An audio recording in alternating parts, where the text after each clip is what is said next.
भैया। तो कैसे हैं आप सभी? उम्मीद है कि सभी एकदम स्वस्थ होंगे, मस्त होंगे, मजे में होंगे और अपनी पढ़ाई को लगातार कर रहे होंगे। तो मैं हूं आप सभी की बड़ी बहन ज्योति। स्वागत है आप सभी का आज के धमाकेदार सेशन में। आज हम डिस्कस करने वाले हैं पद्मलाल पुन्नालाल बख्शी जी का चैप्टर क्या लिखूं। चैप्टर का नाम क्या है? क्या लिखूं। क्लियर। और ये हमारे गद्य खंड का क्लास 10th वाले स्टूडेंट्स की बुक्स का 3rd चैप्टर है। लेखक का नाम है पद्मलाल पुन्नालाल बख्शी। अब देखिए, लेखक का नाम याद करना बहुत जरूरी है और चैप्टर का नाम भी याद करना बहुत जरूरी है। और क्या बोलते हैं, अगर आपको 6 मार्क्स चाहिए, आपको इसका पैटर्न पता होना चाहिए कितना, क्या बोलते हैं, 6 नंबर का पूछा जाता है। 2 नंबर का संदर्भ, 2 नंबर की व्याख्या और 2 नंबर की अदर प्रश्न। अगर आप चैप्टर को लाइन टू लाइन पढ़ेंगे तभी आपको पता होगा कि भाई कहाँ से लिया गया, इसके लेखक कौन है। अगर चैप्टर को नहीं पढ़े होंगे तो आपको पता ही नहीं चलेगा कि कहाँ से उठा के रख दिया है ना। तो आज हम पूरा डिस्कस करेंगे पद्मलाल पुन्नालाल बख्शी जी का। तो चलिए फिर क्लास को स्टार्ट करने से पहले सभी को प्यारी प्यारी सी good morning, good afternoon, good evening, Radhe Radhe, जय श्री राम, जय माता की, जय भगवान की, बोल जय बाबा की। तो उम्मीद है आप लोग अपनी पढ़ाई को अच्छे से कर रहे होंगे। तो ध्यान से सुनिएगा, पद्मलाल पुन्नालाल बख्शी जी क्लास 10th का 3rd चैप्टर है हमारी किताब का, बुक्स का 3rd चैप्टर है और ये गद्य खंड से लिया है। कहाँ से? गद्य खंड से लिया गया है। मोस्ट इंपोर्टेंट चैप्टर है, जरूरी है। तो थोड़ा पद्मलाल पुन्नालाल बख्शी जी के बारे में जान लेते हैं। तो ये इनकी भाई फोटो है, देख लीजिए कि हमारे लेखक ऐसे दिखते हैं ये, ठीक है। इनका जन्म कब हुआ था? 27 मई 1894 ईस्वी में हुआ था। अब इनका परिचय जानना हमारे लिए बहुत इंपॉर्टेंट है क्योंकि एग्जाम में इनके चैप्टर से तो प्रश्न बनते ही हैं, लेकिन इनका जीवन परिचय भी पूछा जाता है। तो हालांकि इतना इंपॉर्टेंट नहीं है, बट आ सकता है। तो आपको वैसे भी ऑप्शन दिए होते हैं, 3 देते हैं, 3 में से 1 करना होता है। तो इजी है, कुछ ज्यादा डिफिकल्ट नहीं, आप याद कर लेना, ठीक है। तो जीवन परिचय को लिखने से पहले आपको पता है कि संचित परिचय लिखना मोस्ट इंपोर्टेंट होता है। क्लियर। तो आपको संचित परिचय लिखने के लिए उनका जन्म, जन्म स्थान, माता पिता का नाम, उनकी मृत्यु, मृत्यु स्थान, ये सब याद होना बहुत जरूरी है। क्लियर। देखिए, जन्म इनका हुआ था 27 में 1894 ईस्वी को। जन्म स्थान है खेरागढ़, जबलपुर। पिता का नाम है पुन्नालाल बख्शी। पिता का नाम क्या? पुन्नालाल बख्शी। और इनका नाम है पद्मलाल पुन्नालाल बख्शी। क्लियर। मृत्यु हुई थी इनकी 27 दिसंबर 1971 ईस्वी। मृत्यु कब हुई थी? 27 दिसंबर 1971 ईस्वी को। भाषा इनकी थी खड़ी बोली। संपादन क्या है? सरस्वती एवं छाया पत्रिका। अब देखिए, यहाँ से एक क्या क्वेश्चन बन सकता है कि सरस्वती किस विधा की रचना है? क्या सरस्वती किस विधा की रचना है? तो सरस्वती एवं छाया दोनों पत्रिका विधा की रचना है, ठीक है। एक क्वेश्चन ये बन जाएगा, 1 मार्क्स का एमसीक्यूज जो हमारे आते हैं उसमें से क्वेश्चन बन सकता है कि सरस्वती और छाया किस विधा की रचना होती है? पत्रिका विधा की रचना है। और इसका संपादन कौन है? तो संपादन कौन है इसके?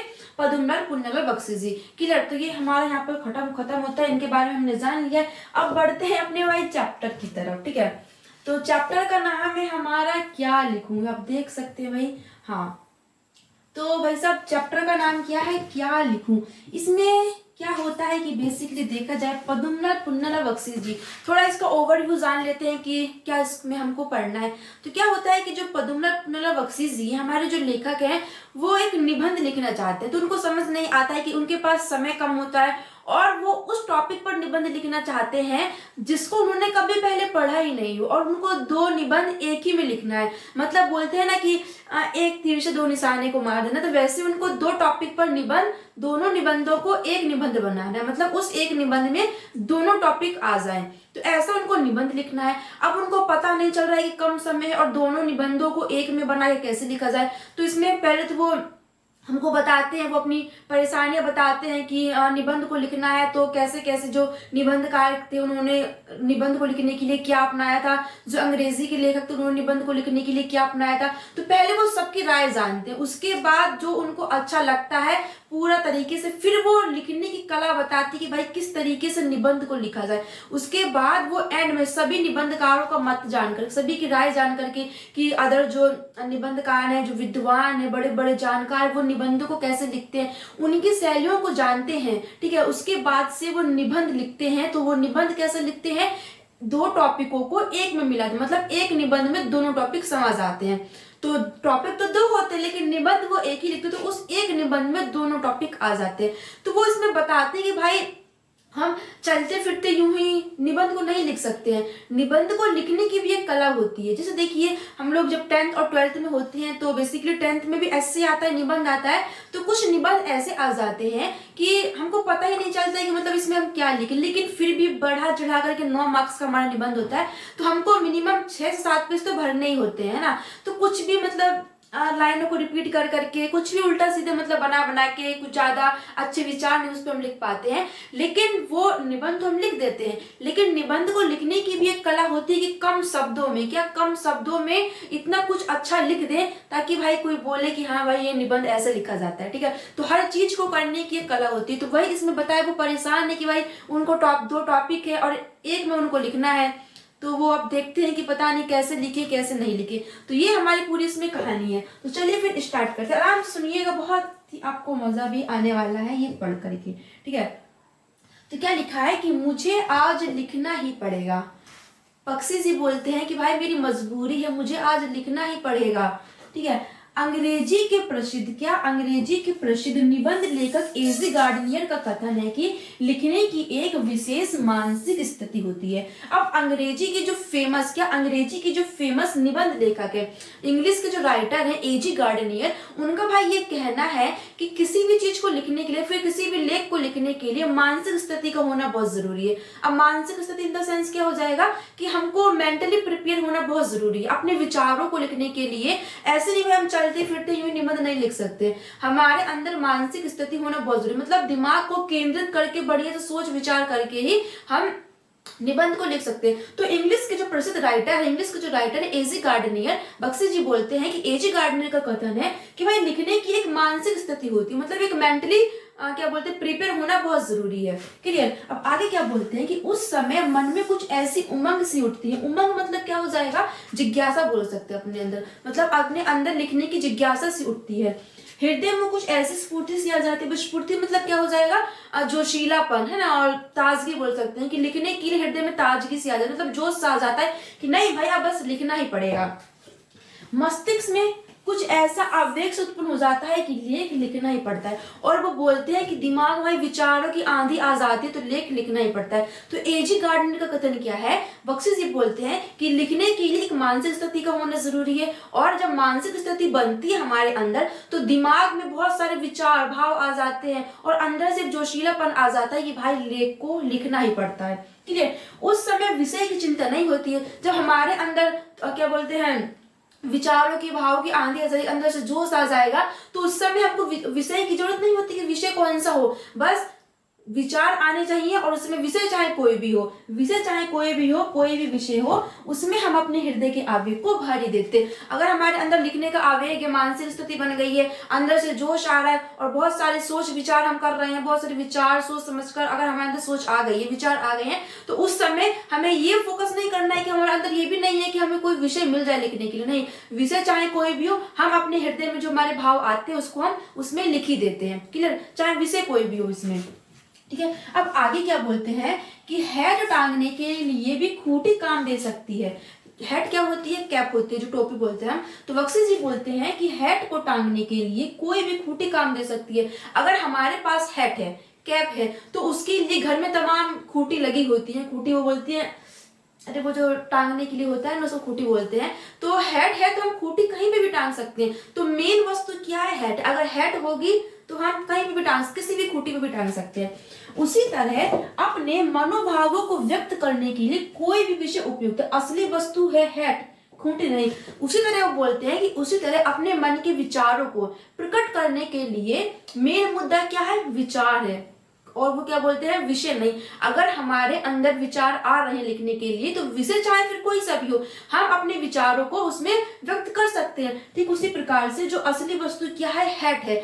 हमारे पास हैट होनी चाहिए, वो असली वस्तु है, भले ही खूंटी चाहे कोई भी। ठीक उसी प्रकार से मन के भाव ही तो यथार्थ वस्तु, अर्थात मन के भाव ही तो असली वस्तु है, विषय नहीं। तो यहाँ पर एजी गार्डनर का कहना क्या है, वो क्या कहते हैं कि मानसिक स्थिति होनी चाहिए, और जब मानसिक स्थिति हमारी बनती है तो उसके बाद मन में तूफानों की, भाई क्या बोलते हैं, विचारों की आंधी आती है, जोशीलापन सा आ जाता है कि लिखना ही पड़ता है, ठीक है। और उस समय हमें विषय की चिंता नहीं होती है कि भाई ये विषय होगा, ये विषय हो तभी हम लिख सकते, नहीं। हमारे हृदय में, हमारे हृदय में और हमारे मन में अगर विचार आ गए हैं तो हम उसको लिख ही देते हैं, हम अपने हृदय के विचारों को प्रकट कर ही देते हैं, भले विषय की हमको कोई चिंता ही नहीं होती है। उसी प्रकार से जो हेड होती है, तो हेड हमारी मेन वस्तु है, कूटीवाद की वस्तु है, ठीक। वैसे हमारे जो मन के विचार हैं वो प्रथम वस्तु, वो सच्ची वस्तु है, विषय नहीं। विषय चाहे कोई सा भी, बस मन में विचार आ गए तो लिख ही देते हैं, ठीक है। तो ये हमारे एजी गार्डनियर का कहना है। अब आगे वो क्या बोलते हैं कि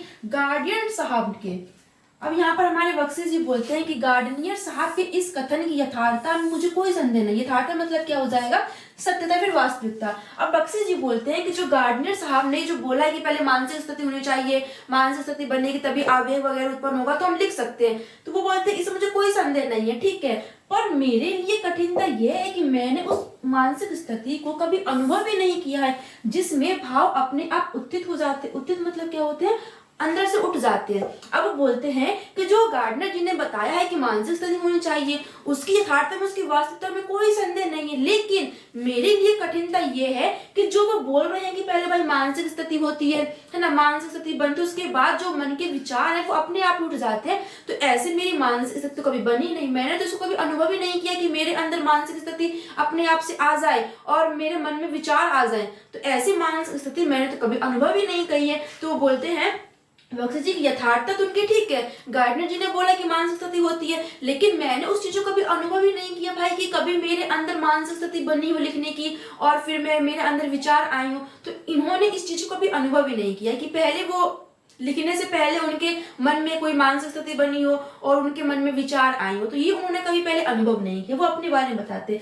अब वो बोलते हैं बख्शी जी कि मुझे तो भाई सोचना पड़ता है, चिंता करनी पड़ती है, परिश्रम करना पड़ा तब कहीं मैं एक निबंध लिख सकता हूँ। मतलब उनको बहुत समय लगता है निबंध लिखने, पहले उनको सोचना पड़ता है ना, परिश्रम करना पड़ता है, बहुत ही मेहनत करनी पड़ती, तब जाकर के वो निबंध लिख पाते हैं, ठीक है। आज तो मुझे विशेष परिश्रम करना पड़ेगा और आज तो मुझे कुछ ज्यादा ही परिश्रम करना पड़ेगा, क्योंकि मुझे कोई साधारण निबंध नहीं लिखना है कि चलो भाई कोई से भी टॉपिक दे दो और कुछ भी अपने मन के भाव कुछ भी उल्टा सीधा बना करके लिख दो। नहीं, उनको आज एक क्या बोलते हैं, मुझे आज एक आदर्श निबंध लिखना है। क्या, अमिता के लिए आदर्श निबंध लिखना है। क्या बोलते हैं, मुझे नमिता और अमिता के लिए आदर्श निबंध लिखना है। अब ये नमिता और अमिता कौन है? नमिता और अमिता बख्शी जी की पुत्री हैं, उनकी बेटियां हैं। तो बोलते हैं कि मुझे आज कोई साधारण निबंध नहीं लिखना है, मुझे आज एक बहुत ही विशेष निबंध लिखना है। क्या निबंध लिखना है? मुझे अपनी पुत्री नमिता और अमिता के लिए एक आदर्श निबंध लिखना होगा। क्लियर? अब इसी को भाई ये आदर्श निबंध, दोनों पुत्रियां इनको निबंध बताती किस टॉपिक पर लिखना है, और उसी पर भाई बख्शी जी परेशान हो जाते कि इन दोनों को निबंध को कम समय में कैसे लिखा जाए। ठीक है, तो वो बोलते हैं बख्शी जी कि आज मुझे नमिता और अमिता के लिए आदर्श निबंध लिखना होगा। नमिता का आदेश है कि मैं दूर के ढोल सुहावने होते हैं। क्या, नमिता का आदेश क्या है कि दूर के ढोल सुहावने होते हैं, इस पर निबंध लिखूं। और अमिता का आग्रह है कि समाज सुधार पर लिखूं। आग्रह मतलब क्या होता है? निवेदन या फिर इच्छा। कि नमिता का आदेश है कि मैं दूर के ढोल सुहावने होते, इस पर निबंध लिखूं, और अमिता का ये इच्छा है, वो बोल रही है कि मैं समाज सुधार पर निबंध लिखूं। अब इनको दोनों टॉपिक पर निबंध लिखना है, इनके पास टाइम भी कम है और 2 घंटे में, मतलब बहुत ही कम टाइम में इनको दोनों पुत्रियों के निबंध को तैयार करके देना है। और कुछ नॉर्मली निबंध नहीं, बहुत ही अच्छे तरीके से, कि निबंध लिखने की जो कला होती है ना, उस तरीके से उनको निबंध लिखना है। क्लियर? अब बोलते हैं कि ये दोनों ही विषय परीक्षा में आ चुके हैं। क्या बोलते हैं कि जो ये दोनों टॉपिक हैं वो विषय परीक्षा में आ चुके हैं। कन्या, हाँ, ये दोनों ही विषय परीक्षा में आ चुके हैं। उन दोनों पर आदर्श निबंध लिखकर मुझे उन दोनों को निबंध रचना कर रहे से समझाना पड़ेगा। अब बोलते हैं कि मुझे इन दोनों ही टॉपिकों पर निबंध लिखना है, और अब भाई परेशानी ये है कि उनके पास टाइम कम है और उनको निबंध लिखने की भी कला भी पता नहीं है। ठीक है, तो बोलते हैं कि मुझे इन दोनों टॉपिक पर निबंध लिखना है और बहुत ही कम समय, बहुत ही अच्छा निबंध लिखना है, और परेशानी ये है कि टाइम मेरे पास बहुत कम है, और ये दोनों जो निबंध है वो नमिता और अमिता की परीक्षा में पूछे जाने भी हैं।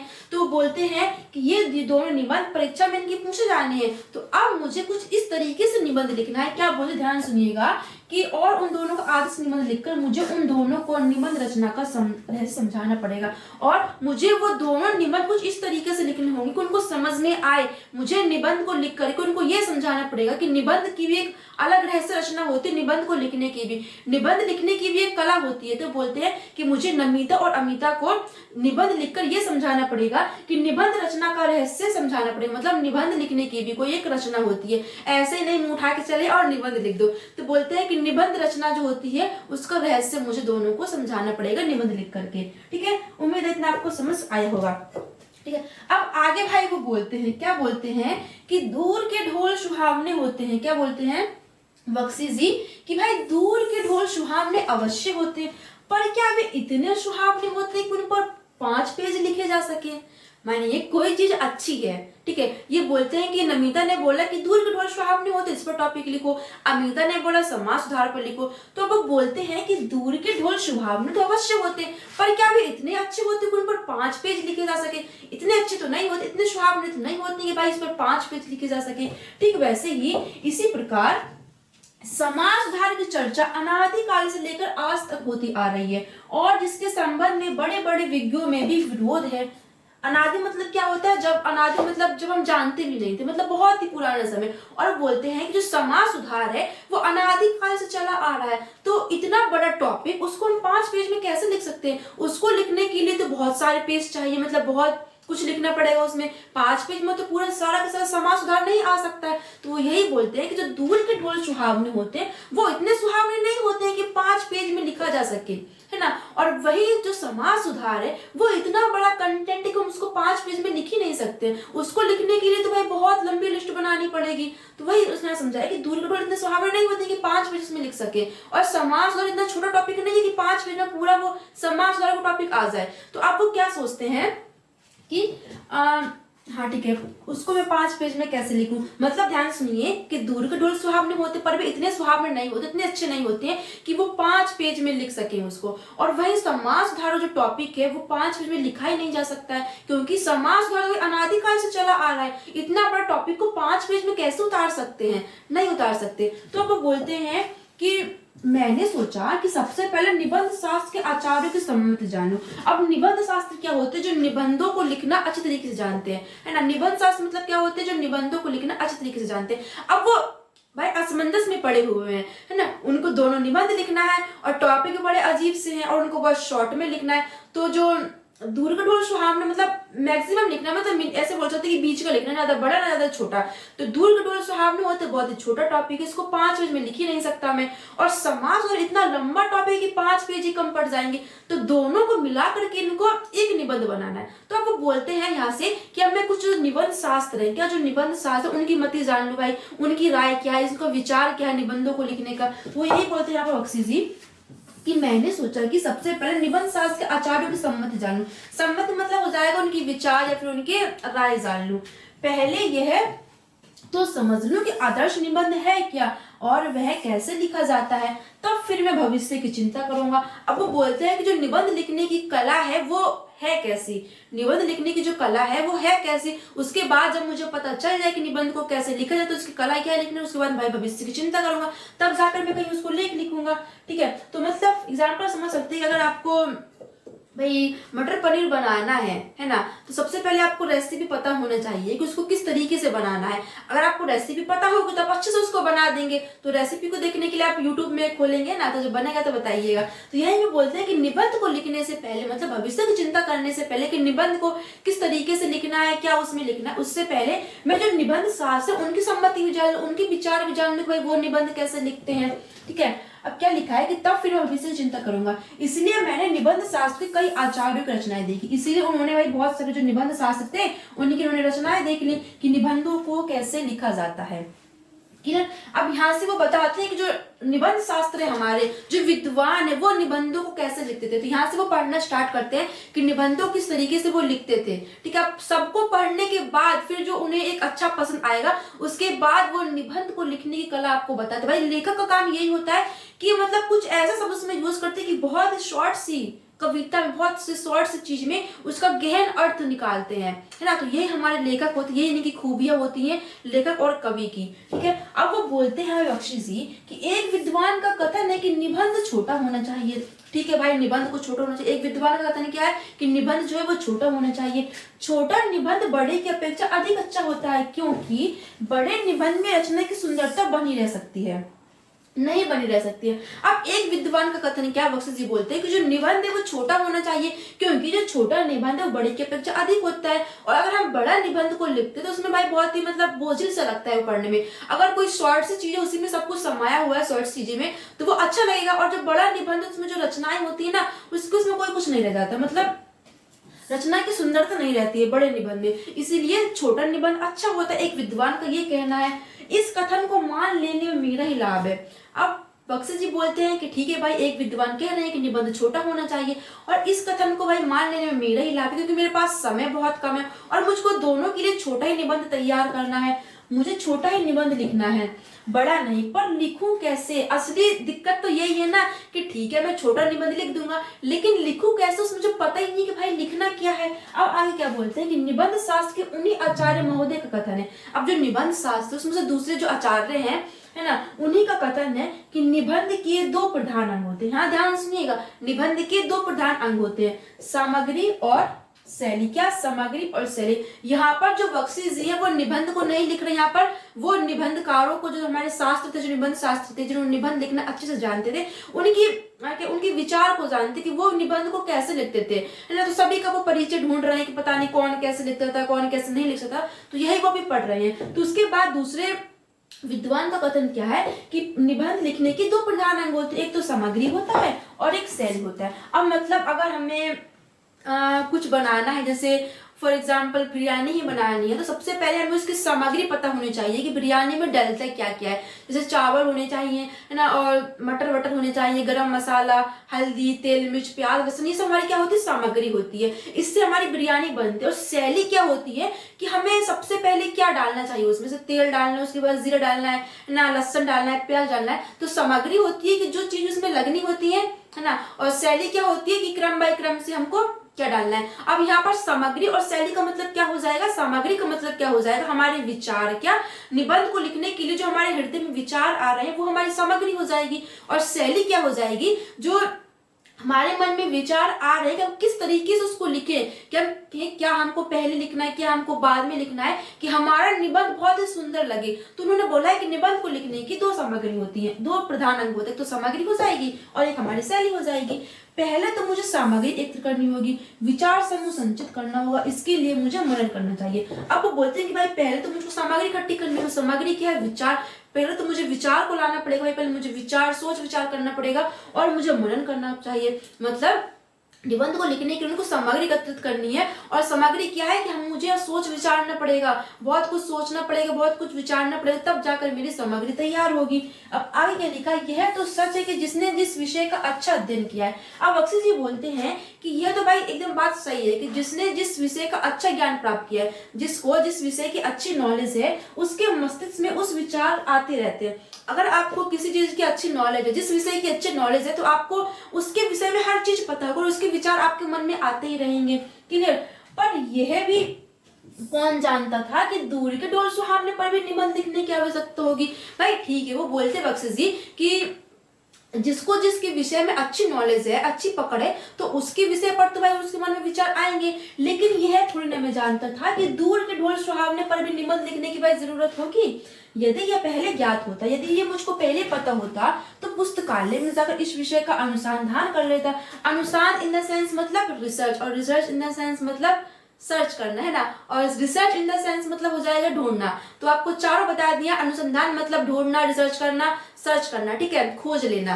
तो वही बोलते हैं कि अगर मुझको भाई पहले ही पता होता है कि दूर के ढोल सुहावने होते हैं, इस पर भी कभी निबंध लिखा जा सकता है, फिर इसकी आवश्यकता पड़नी थी, तो मैं रिसर्च कर लेता। क्या कर लेता? मैं पुस्तकालय में जाकर के, पुस्तकालय क्या होता है? जहाँ पर बहुत सारी किताबें होती है ना, जो भी हमको चाहिए होती है। तो वो यही बोलते हैं कि जिसको जिसके विषय में अच्छी नॉलेज है, उसको तो भाई पता ही होगा उस विषय के बारे में, और उसके मन में उसके विचार भी आएंगे। लेकिन मुझे भाई ये पता होता है कि दूर के ढोल सुहावने होते, इस पर भी निबंध लिखना पड़ेगा तो मैं पहले पुस्तकालय में जाकर के उसकी खोज कर लेता, उसका रिसर्च कर लेता। पर अब समय नहीं है, अब उनके पास भाई समय नहीं, उनके पास वही 2 घंटे हैं। क्या मुझे तो यहीं बैठकर 2 घंटों में 2 निबंध तैयार करने होंगे।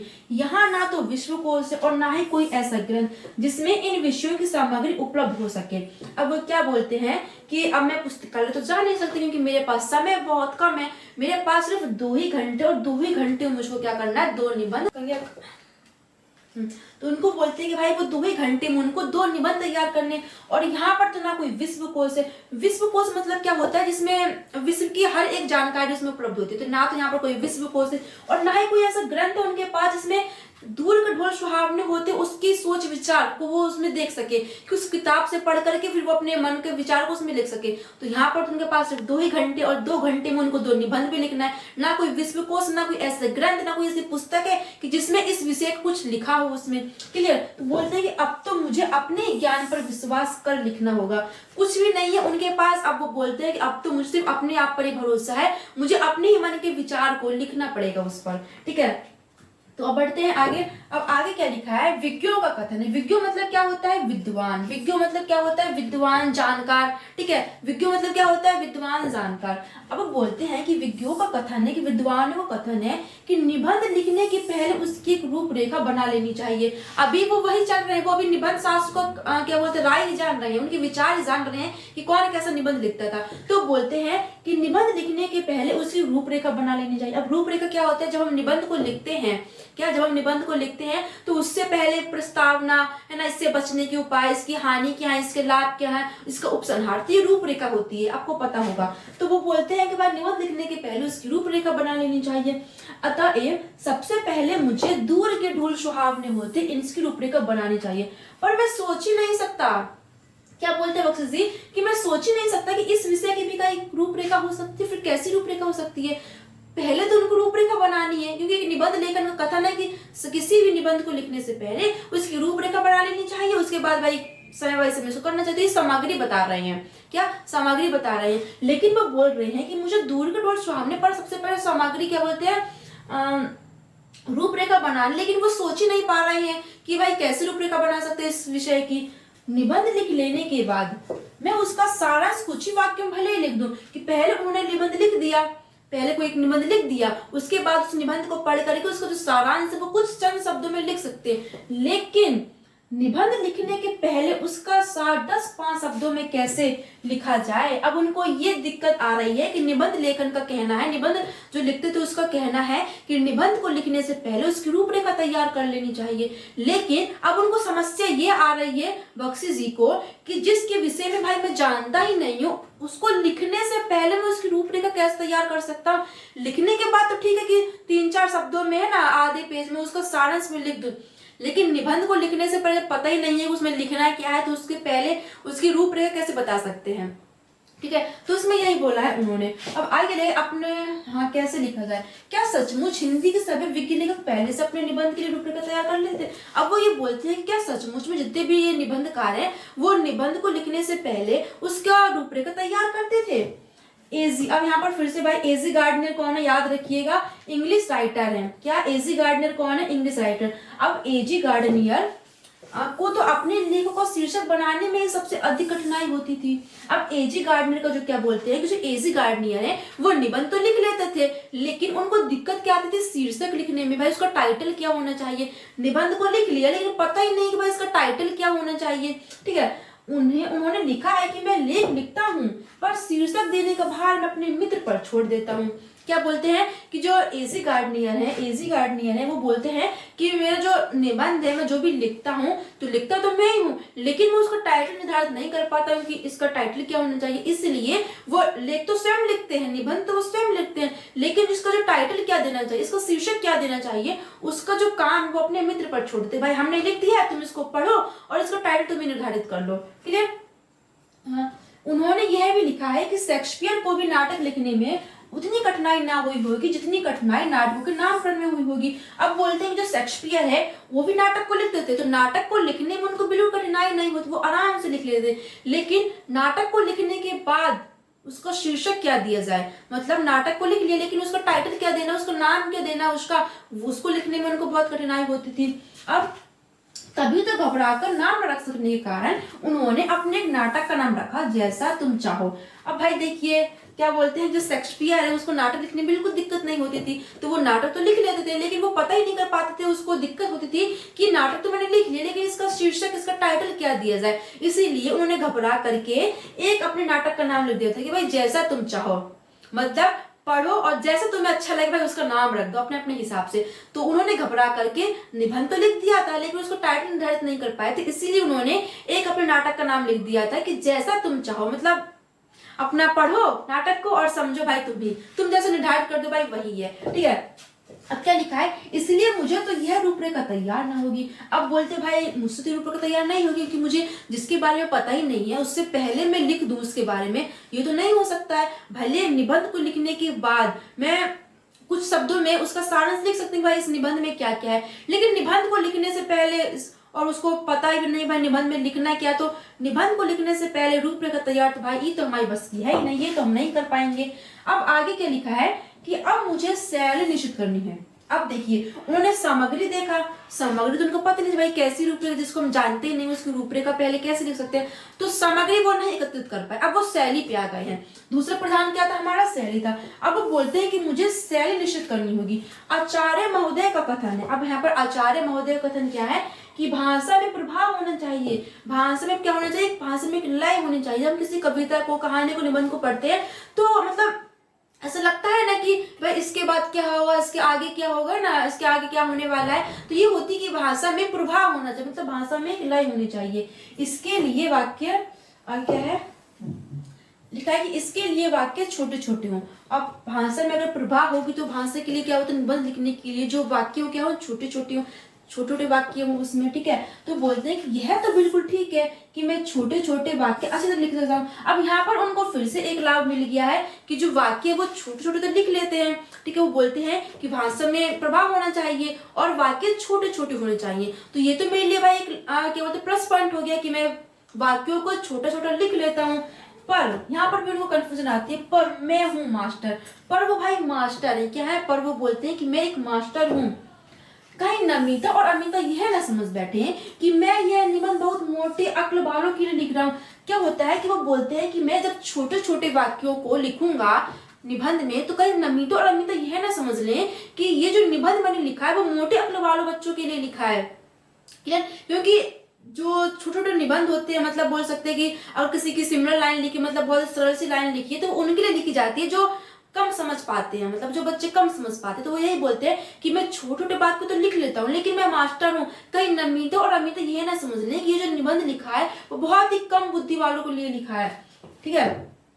अपनी विद्वता का प्रदर्शन करने के लिए, विद्वता मतलब क्या हो जाएगा कि अपने ज्ञान का, कि वो एक मास्टर है, अपने ज्ञान का, अपनी विद्वता का प्रदर्शन करने के लिए, अपना गौरव स्थापित करने के लिए यह आवश्यक है कि वाक्य कम से कम आधे पृष्ठ में तो समाप्त हो।